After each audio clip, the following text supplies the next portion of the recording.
answer has to only have x's and y's in it.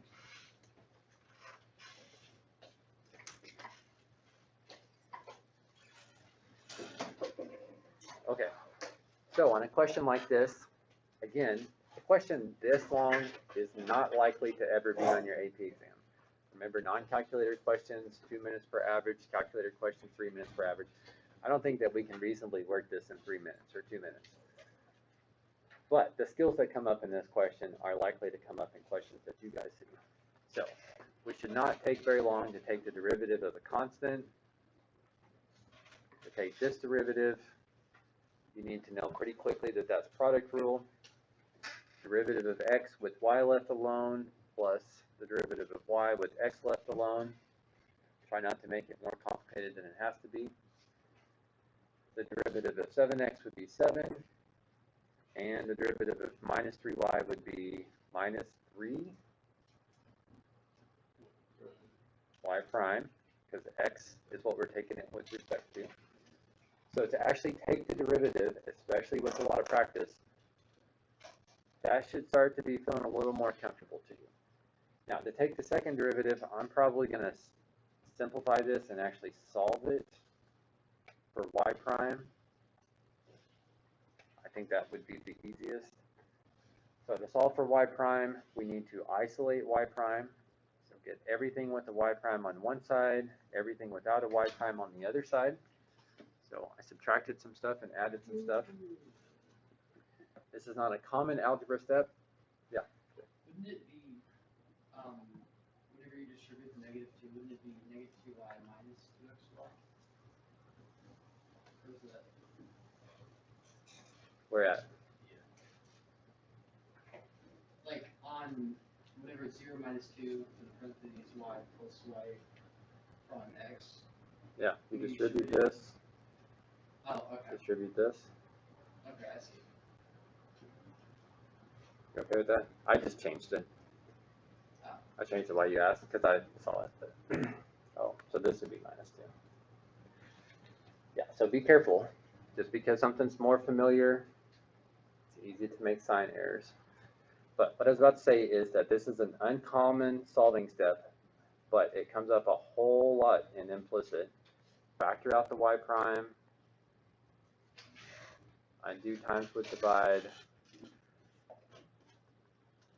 All of that to figure out that the derivative is 7 plus 2y over 3 minus 2x. As a multiple choice question, that's probably one of the answers, because if you get so focused on the arithmetic and you see that as a choice, you might pick it and move on. But this is just the first derivative. Second derivative, we got to go one more time. So now we're going to have to do quotient rule. Quotient rule says take the derivative of the numerator with the denominator left alone minus the derivative of the denominator with the numerator left alone all over the denominator squared. So it looks really messy, but I'm not doing anything super complex as long as you know where the y prime is coming from. Okay, so as multiple choice, the answer is probably going to be simplified some. As FRQ, I can't quite circle this yet because the directions say your answer needs to be in terms of x and y only. So I've got some x's and I've got some y's. So what do I have that's not x or y? So we got to figure out a way to substitute this for x's and y's. So you actually have to take this derivative.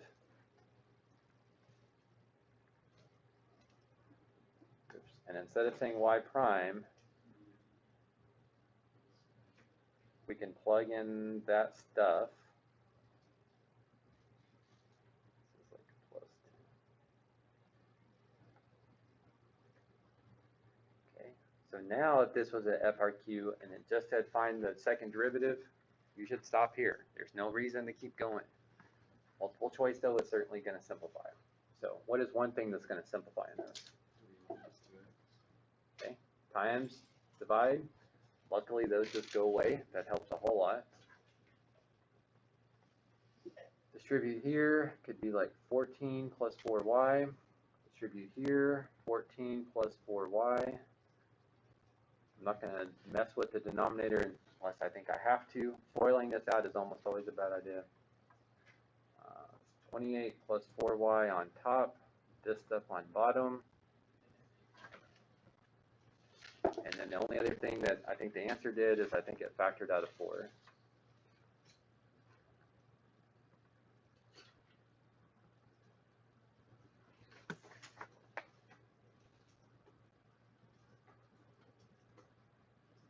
Except,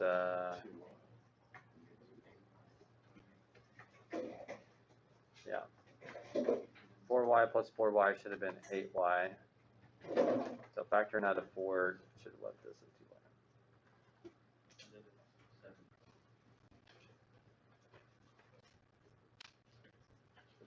Or this is 0. So definitely the hardest part of that is just all the little things. All right, but did you see what you needed out of that, Jay? Okay, my last 2 classes asked the same thing, and last class I asked them where they got stuck, and it was this that I highlighted. If you need this to be in terms of x and y, and you have a y prime, take your derivative and plug it in for y prime. That makes it x's and y's.